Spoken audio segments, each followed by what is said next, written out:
வணக்கம். இந்த வீடியோவில் already metal roofing sheet use பண்ணி ஒரு ஷெட் ஒர்க் வந்து கம்ப்ளீட் பண்ணியிருக்காங்க. அந்த ஷெட் ஒர்க் வந்து எங்கே பண்ணியிருக்காங்கன்னா கல்பாக்கத்தில் ஒரு ஃபார்மில் பண்ணியிருக்காங்க. இந்த ஷெட் ஒர்க்கை அவங்க ஃபஸ்ட்டு செக்யூரிட்டி அண்ட் ஸ்டோரேஜ் பர்பஸ்க்காக பில்ட் பண்ணியிருக்காங்க. இப்போ அவங்க ஃபார்ம் ஹவுஸ் ஒன்று கன்ஸ்ட்ரக்ட் பண்ண போகிறதுனால இந்த ஷெட் ஒர்க்கை கிச்சன் ஏரியாவாக யூஸ் பண்ண போகிறாங்க. ஸோ கிச்சன் ஏரியாவாக யூஸ் பண்ணுறதுனால உள்ள அந்த மெட்டல் ரூஃபிங் ஷீட்டோட ப்ரொஃபைல் தெரியக்கூடாதுன்றதுக்காக நம்ம சிமெண்ட் ஃபைபர் போர்டு யூஸ் பண்ணி வால் பேனலிங் ஒர்க் பண்ணியிருக்கோம். அண்ட் இந்த ஷெட் வந்து கிச்சன் ஏரியாவாக யூஸ் பண்ண போகிறதுனால நம்மளுக்கு வால் பேனலிங் ஒர்க் பண்ணுற மெட்டீரியல் வந்து வாட்டர் ரெசிஸ்டண்ட்டாக இருக்கணும். ஸோ அதனால தான் நம்ம சிமெண்ட் ஃபைபர் போர்டு யூஸ் பண்ணுறோம். அண்ட் இந்த cement fibre water resistant and ready to paint கண்டிஷனில் வர்றதுனால நம்மளுக்கு டேரெக்டாக வால் பட்டி பார்த்துட்டு நம்ம பெயிண்ட் பண்ணிக்கலாம். அண்ட் இது மேலேயே நம்ம வால் டைல்ஸும் ப்ளேஸ் பண்ணிக்கலாம்.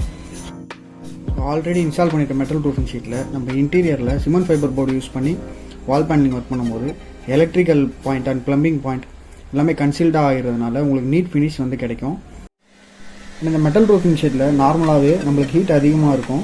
ஸோ அந்த ஹீட்டை ரெடியூஸ் பண்ணுறதுக்காக நம்ம மெட்டல் ரூஃபிங் ஷீட்டுக்கும் இந்த சிமெண்ட் ஃபைபர் போர்டுக்கும் நடுவில் இருக்க கேப்பில் ஒரு ராக் உள்ள கிளாஸ் ஊல் யூஸ் பண்ணோம்னா நம்மளுக்கு ஹீட்டும் வந்து ரெடியூஸ் ஆகும்.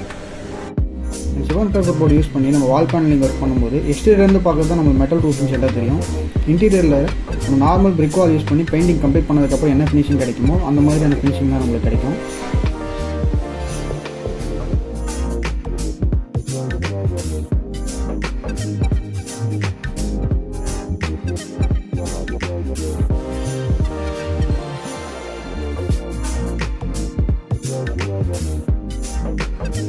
இந்த மாதிரி ஒர்க் உங்களுக்கும் பண்ணணும்னா டிஸ்கிரிப்ஷனில் கான்டாக்ட் நம்பர் இருக்குது.